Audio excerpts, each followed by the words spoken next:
La hausse des contaminations en France a conduit à réduire de moitié l'accueil des étudiants dans les universités, et ce en zone d'alerte maximale comme en zone d'alerte renforcée.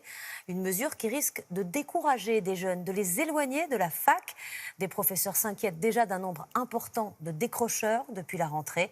Nicolas Fleury, José Boulestex et Alexis Delcourt. Cette rentrée, cette étudiante en première année à Sciences Po l'attendait avec impatience. Sarah Bonvalet-Younes a quitté Lyon pour cette école prestigieuse. Mais face à elle, dans cette salle de classe, pas de professeur. La plupart des cours se font par visioconférence. Nous nous intéressons à la Russie et à la Chine.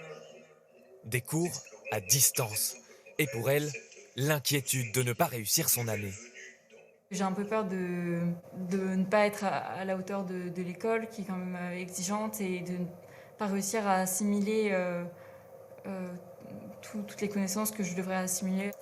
Difficile de rester attentif toute une journée sur l'écran, d'autant plus lorsqu'on doit rester chez soi. Bonjour, bienvenue chez moi. Sarah Proto ne quitte pas son 18 mètres carrés. Cuisine, salon et salle de classe au même endroit. Étudiante à l'université, tous ses cours se font à distance. Et l'isolement commence à peser sur son moral. On parle à personne à longueur de journée quand on est chez nous. Et on raconte notre journée à personne, on voit personne. On se lève, on se met devant l'ordi.